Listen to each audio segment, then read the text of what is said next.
नमस्कार, मेरा नाम है विकास बिश्नोई और मेरे पीछे का जो नज़ारा है वो दुबई का नहीं बल्कि हिंदुस्तान का है।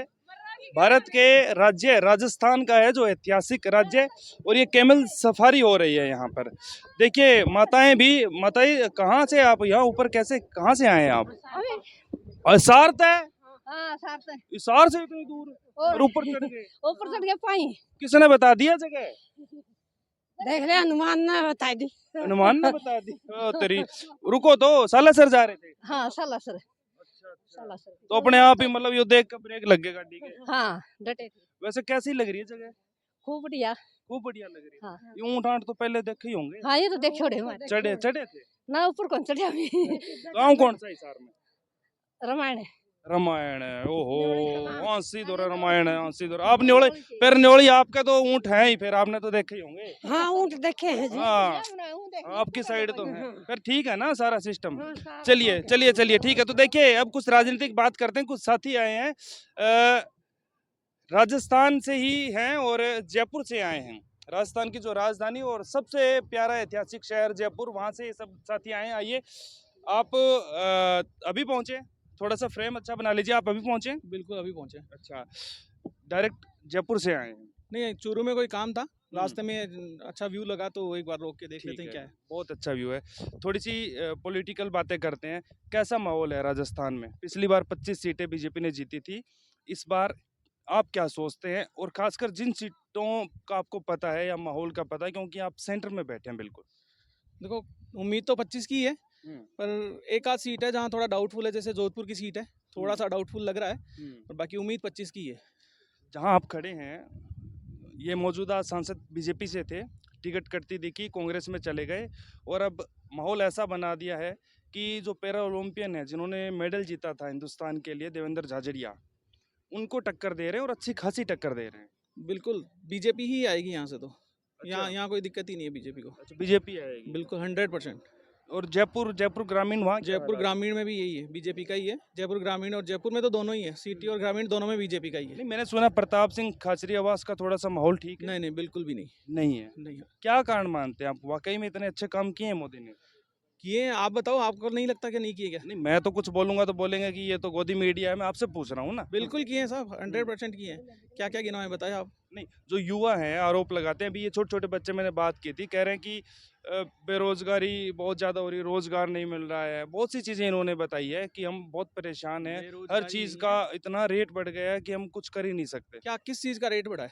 सब लोग बता 2014 के बाद आप बताओ कि कैसा क्या रेट बढ़ा है जो 2014 से पहले नहीं बढ़ा था? सिलेंडर, सिलेंडर बिजली कितना था पहले? कितना था? 450 का था।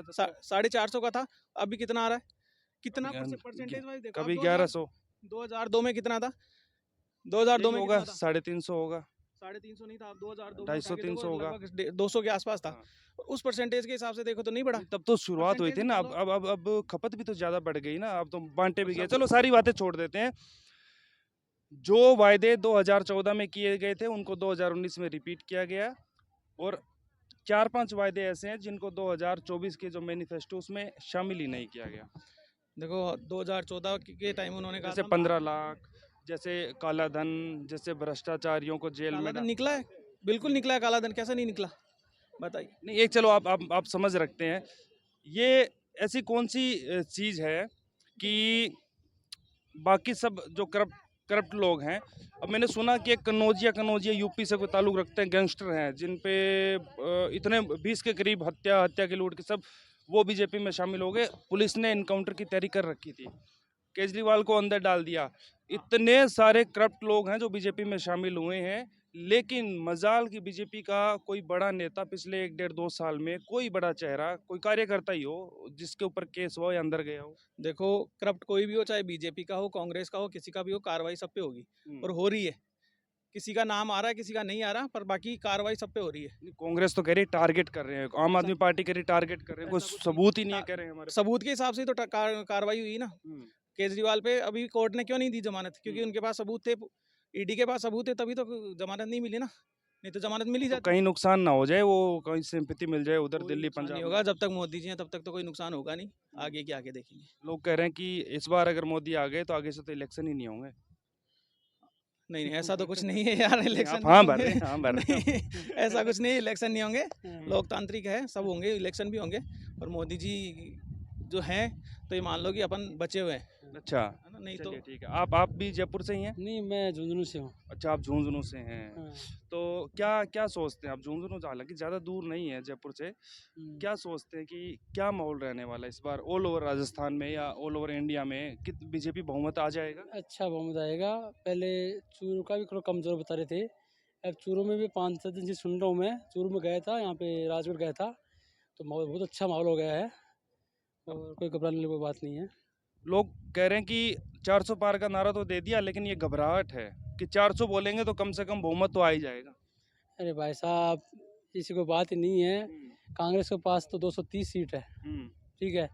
और बाकी हैं इनके पास कोई 13 है, कोई 14 है, हम्म। ऐसी कोई बात नहीं है। अच्छा माहौल है, बीजेपी जीतेगी, मोदी ने काम किया है, लोग संतुष्ट हैं, ऐसा कुछ नहीं है। बेरोजगारी बहुत बड़ा मसला है। कोई कहाँ बेरोजगारी है बताओ? नहीं, अब इतने 1 करोड़ हर साल रोजगार की बात कही गई थी, अब रोजगार तो कुछ नहीं नहीं है, दिया। रोजगार मिल रहे हैं और अभी चुनाव होने के बाद में आगे सब कुछ होगा बच्चों के लिए। राहुल गांधी को क्या क्या सोचते हैं राहुल गांधी को लेकर? राहुल गांधी से कुछ नहीं, उनको बोलने का नहीं पता, उनको तो क्या बोलेंगे वो। नहीं, अब जो उनको माहौल का नहीं पता, नहीं अपने एरिया में क्या चल भारत जोड़ो यात्रा, भारत जोड़ो न्याय यात्रा, ये सब यात्राएं निकाली, कुछ मेच्योरिटी लगती है उसमें, कुछ उनमें नहीं लग रही मेरे को, तो कुछ लग नहीं रहा, नहीं लग रही। कुछ नहीं लग रही मेरे को तो, ऐसा कुछ है नहीं। और ऐसे कोई घबराने वाली बात नहीं है। फुल बहुमत से बीजेपी आएगी और विजय भारत होगा। वसुंधरा राजे को मुख्यमंत्री ना बनाने का नुकसान बीजेपी को होगा यहाँ पर? अब नहीं होगा, नहीं होगा। ऐसा कुछ नहीं होता, वो कोई बात नहीं है। वसुंधरा को टाइम था तो वसुंधरा बन गई थी, अभी भजन लाल का समय आया तो भजन लाल को मिल गया, ऐसा कोई कुछ नहीं। अच्छी चॉइस है मतलब। अच्छी चॉइस है, समय सबको मिलना चाहिए। इसमें ये नहीं है कांग्रेस में एक वो जो नाम बोलते हैं वो होएगा, बीजेपी में ऐसा है कि जो अगला काम करेगा उसको पार्टी ज्वाइन करती ठीक है। है। ठीक है। हरियाणा में भी कुछ ऐसे ही हुआ, मुख्यमंत्री बदले गए, हाँ जिला अध्यक्ष से शुरुआत हुई थी। हाँ, अच्छा हुआ था, ऐसी कोई बात नहीं है वैसा। चलिए ठीक है। तो देखिए, चूरू में इस वक्त मैं मौजूद हूँ और कुछ साथी हैं जो जयपुर से आए हैं। आप भी जयपुर से हैं? मैं भी जयपुर से। अच्छा, आप जयपुर से हैं। मुझे तो सुनने में आया कि इस बार जयपुर में भी मामला गड़बड़ है, जयपुर ग्रामीण तो खासकर गड़बड़ है बीजेपी के लिए। देखिए, राजस्थान में तो कांग्रेस को किसी भी एंगल से ये सोचने की ज़रूरत है नहीं कि वो वापस आ सकते हैं। सबसे बड़ा मुद्दा तो मुझे ऐसा लगता है पेपर पूरे दिन लाल ही आते हैं। पिछले 5 सालों में सबसे बड़ा मुद्दा अगर बेरोजगारी को बनाया जाता है तो अपन 2 तरीक़ों से अगर इसके बात करें तो सरकारी एंगल से देखें तो आपके सामने कि कैसे तो पेपर लीक हुए हैं, क्या युवाओं के साथ में हुआ है। और मैं अकेला ऐसा नहीं होऊंगा जो ये बात बोलूँ, मुझे लगता है मेजॉरिटी लोग ऐसी बातें बोल देंगे। दूसरा जो एंगल है वो है प्राइवेट इंडस्ट्रियलाइजेशन के पॉइंट ऑफ व्यू से। तो कोई तो रीज़न होगा जिसकी वजह से गुजरात का मॉड्यूल है वो ज़्यादा स्ट्रॉन्ग है और हम कहीं ना कहीं वीक रह गए। तो रोज़गार तो 2 ही तरीके से आ सकता है, अगर सत्ता या तो खुद दे, सरकार दे, और या फिर प्राइवेट आप कुछ development क्या हो। काम करते हैं? मैं बिजनेस करता हूँ, बिजनेस किस चीज़ का, मतलब मेरा बिजनेस? हैंडीक्राफ्ट का काम। हैंडीक्राफ्ट का काम, जिसकी मांग है फिलहाल अभी। तो नहीं, कहाँ अभी कहाँ? ऐसा है कि मैं किसी भी चीज़ के लिए सत्ता को दोषी ठहराना बड़ा गलत है। मुझे लगता है कुछ हमारे सिविल हमारी रिस्पॉन्सिबिलिटीज़ भी हैं जिन्हें हमें पूरा करना चाहिए। हाँ, सरकार से सिर्फ आप दिशा, मार्गदर्शन और सबसे ज़रूरी है आपके लिए प्रोटेक्शन की डिमांड कर सकते हैं। तो कुछ मदद करी है सरकार ने, जैसे लोन, बिजनेस लोन, जैसे बहुत बात एमएसएमई के जितने भी लोन्स आए हैं, अब बात ऐसी है कि सिस्टम इस तरीके से डेवलप हो नहीं पाया है। ऐसा तो है नहीं, मैं फिर उसी बात को कह रहा हूँ कि अगर आज आप सूरत जाते हैं, गांधीनगर जाते हैं और वही आप जयपुर यहाँ पे कैपिटल सिटी में बैठते हैं, तो आपको डिफरेंस वहाँ की कैपिटल सिटी को छोड़ दीजिए, यहाँ का डिफरेंस जो है वो बहुत बड़ा मेजर डिफरेंस नज़र आता है। और फिर अगर बड़े मुद्दों की बात करें, जहाँ पे करप्शन की बात कर लीजिए आप, और डेवलपमेंट की बात कर लीजिए, तो अगर आप सेंट्रल की यहाँ से जो ये व्यू दिखता है आपको, ये सड़कें वगैरह हैं, तो सत्ता तो कांग्रेस की पहले भी थी। एक बात मैं आपसे पूछता हूँ, राजस्थान में हर 5 साल के बाद ये चलता ही आया कि बदल जाती है सरकार। ये राजस्थान के लिए फायदेमंद है या ये नुकसानदेह है? देखिए- 2 नज़रिए इसके हो सकते हैं। देखिए, एक बड़ी स्ट्रॉन्ग बात यह है कि अगर मजबूत विपक्ष नहीं होगा तो आपको सही रास्ते पे लाने वाला कोई नहीं होगा। इस बारे में दोहराए नहीं है, मगर जो मुद्दा मुझे लगता है, मैं सिर्फ आवाज़ दे रहा हूँ उन सभी चेहरों को जो ये बोल सकते हैं कि विपक्ष के पास में कोई ऐसा चेहरा नहीं है जो आज उस बागडोर को संभाल सके। और फिर कांग्रेस के साथ में लगातार ऐसा भी आता है कि आज सचिन पायलट वाला केस देख लीजिए या और किसी का देख लीजिए, जो ऐसे लोग थे जो उभरते सितारे बन सकते थे। पायलट तो अच्छे नेता हैं, नहीं इसमें नहीं कोई शक हैं, नहीं। मगर सर आप बताइए कि अशोक गहलोत और अगर सचिन पायलट के अंदर अगर आप हम्म, पॉलिटिकल एज की बात करें, मैं ये नहीं कह रहा आयु को छोड़ दीजिए, मैं ये बात कर रहा हूँ कि वो कितनी लंबी पारी खेल सकते थे, तो बजाय कि अशोक गहलोत को कुछ करने। ये कांग्रेस की रीति रही है जब से देश आज़ाद हुआ उसके बाद से। हर राज्य, किसी भी राज्य की बात कर लो, कांग्रेस की पृष्ठभूमि रही है, उनके नेताओं में अनबन रहती है। यही हाल हरियाणा में है, यही राजस्थान में है, कहीं भी चले जाओ, पंजाब में, हर जगह पार्टी में टूट का ये कारण तो है। लेकिन आरोप ये भी लगते हैं कि कहीं ना कहीं बीजेपी भी जिम्मेदार है इसके लिए। बीजेपी इतना प्रेशराइज कर देती है, बीजेपी तोड़ देती है कि सामने वाला बिल्कुल टूट जाता है। और तो और लोग ये कहते हैं कि कुछ सीटों पर जहां पर बीजेपी को लगता है वो चुनाव हार रहे हैं, विपक्ष सामने वाली पार्टी का कैंडिडेट भी बीजेपी की फरमाइश पे आता है, ईडी सीबीआई इनका दबाव डालने के बाद। देखिए, अगर आप पिछली बातों को गौर करें, तो मैं सिर्फ आज के चुनावी मुद्दों की बात नहीं करूंगा। मुझे लगता है बोफोर्स कांड से अगर अपन शुरुआत करते हैं, और उससे भी पहले 99 के कारगिल वॉर्स के लेके अभी तक आप जितना भी देखते हैं, करप्शन ऐसा नहीं है कि आज शायद सोशल मीडिया ज़्यादा है और हम 8 से 8:30 बजे तक न्यूज़ देखने की बजाय शायद पूरे दिन न्यूज़ देख पा रहे हैं। इस वजह से हमारे पास में न्यूज़ का ओवरलोड ज़्यादा है। मैं उसके लिए मना नहीं कर रहा हूँ, मगर हाँ, डिफरेंस जो सबसे बड़ा ज़्यादा ये है कि आज आप एक सजग फैसला ज़रूर ले सकते हैं। मुझे लगता है at the end of the day मतदाताओं की रिस्पॉन्सिबिलिटी है कि वो सबसे पहले इस चीज़ को जज करें कि उनके एरिया में क्या चल रहा है और वो उस एंगल से डिसीजन लें। फॉर एग्जांपल, अभी लोग बार बार महंगाई की बात करते हैं, तो महंगाई का इकोनॉमिक्स का बड़ा सिंपल सा कॉन्सेप्ट है, इन्फ्लेशन। आज सोना उस दिन का भाव नहीं मिलेगा आपको जो 2000 के अंदर था, तो आप ये उम्मीद नहीं कर सकते कि उसी भाव के अंदर आप आज आपको डीजल मिल जाएगा या पेट्रोल मिल जाएगा या कुछ भी मिल जाए।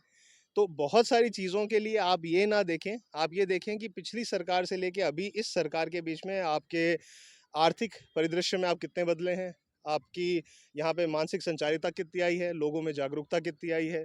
आप ये देखें लोगों को अपने पॉलिटिकल एक्टिविज्म के बारे में पता कितना लगा है, इंटरनेशनल आपकी क्या इमेज बनती है।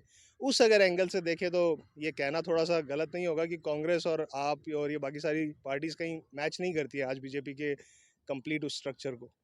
कुछ काम तो केजरीवाल ने किया होगा ना, तभी तो सर देखो, नई बिल्कुल नए नवेले गए पंजाब में और इतने अच्छे जबरदस्त बहुमत के साथ सरकार बना दी हो वहां सकता पर। है अब ये शायद बात मैं अब एक एमबीए ग्रेजुएट के हिसाब से कह रहा हूँ, बट अगर आप कंसिस्टेंटली सरकारी खजानों को निकाल के खाली वोटों के आकर्षण के लिए अगर राजस्व कर बढ़ा रहे हैं, जिसका खामियाजा मुझे टोल टैक्स में या फिर इन्फ्लेटेड प्राइस के अंदर पे करना पड़ता है, तो फिर मुझे नहीं लगता साहब, और बुरा मत मानिएगा, ये मुझे लगता है ये रीति गलत है।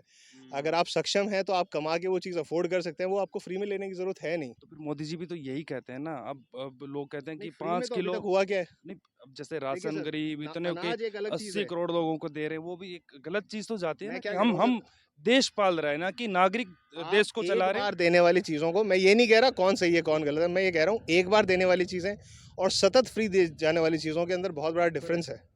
और रही बात कि डिवीजन ऑफ एक्साइज और डिवीजन ऑफ जब आप लेबर कंटेंट, फिर आप पॉलिसीज़ को अगर आप स्टडी करते हैं तो आपको पता लगता है कि किस चीज़ से कितना प्रेशर जनरेट हो रहा है। आज किसान एमएसपी की वो बार बार डिमांड कर रहे हैं। अगर अनाज मिलेगा तो बहुत सस्ता मिलेगा जो यहाँ का होम प्रोडक्शन है, मगर आप इलेक्ट्रिसिटी की बात करें तो इलेक्ट्रिसिटी कहीं और से कंज्यूमाइट होती है, प्रोडक्शन कहीं और हो रहा है। सरकार उसे अगर फ्री देती है तो उसका राजस्व कर ज़्यादा चलो बढ़ेगा। एक एक छोटी सी बात बताओ, दूध की धुली तो बीजेपी कोई सी हो, भी नहीं। मैं मान बीजेपी हो सकती है लेकिन बीजेपी के सारे नेता तो नहीं हो सकते। नहीं नहीं हम मोदी को अच्छा मान सकते हैं, अमित शाह को मान सकते हैं, लेकिन वो लोग जो कांग्रेस की पृष्ठभूमि से, क्योंकि पहले तो कांग्रेस ही थी, जो आज बीजेपी में आ गए, तो गड़बड़ तो सर होती है ना। मैं ये ज़रूर कह सकता हूँ, कोई भी पार्टी आपकी ही बात को लेते हैं, कोई भी पार्टी दूध की धुली असल में होती है नहीं, बट हमें ये लगता है कि वो कहते हैं ना, you choose in the better evil.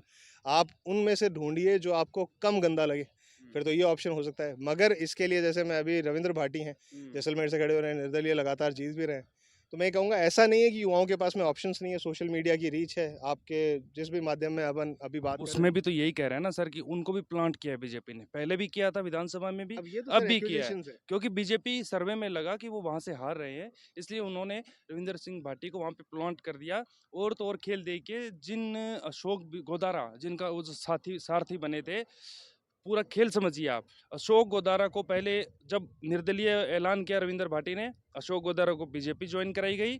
उसके बाद जब बीजेपी को मोदी की रैली के बाद भी लगा कि हालात बिगड़ रहे हैं, तो अब वो जो बीजेपी के वहाँ प्रत्याशी हैं उनके ड्राइवर बने हुए हैं अशोक गोदारा। देखिए, 2 चीज़ों से मैं ये बात कह सकता हूँ कि कोई भी कैलकुलेटिव डिसीजन तब तक नहीं लिया जा सकता, आंकड़े ही सबसे सत्य चीज़ है। हम ये जो किसी भी स्थल पे खड़े होके अगर हम प्रेडिक्शन करते हैं, तो मुझे नहीं लगता हम वो बेटर डिसीजन ले सकते हैं। अब वो वहाँ की जनता, वो जैसलमेर, बाड़मेर और बालोतरा की जनता को डिसाइड करना है कि वो असल में क्या रीड कर रहे हैं, क्या नहीं कर रहे हैं। But as of right now मुझे ऐसा लगता नहीं है कि ऐसा कुछ है। ठीक है, शुक्रिया। तो देखिए, मैं इस वक्त चूरू लोकसभा में मौजूद हूँ और एक कैमल सफारी यहाँ पर बनाया गया है। चूरू से जब आप हिसार की तरफ जाते हैं तो 5 किलोमीटर निकलने के बाद सिर्फ राजस्थान नहीं, हरियाणा, पंजाब, हर जगह से, दिल्ली, हर जगह से लोग यहाँ आते हैं, कुछ देर के लिए रुकते हैं और कुछ युवा साथी जिन्होंने बहुत अच्छी चीज़ें बारीकी से समझाई है।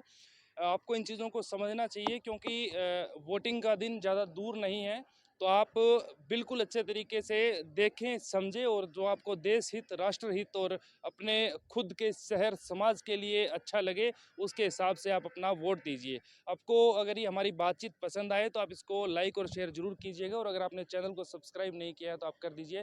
मेरा नाम है विकास बिश्नोई। नमस्कार।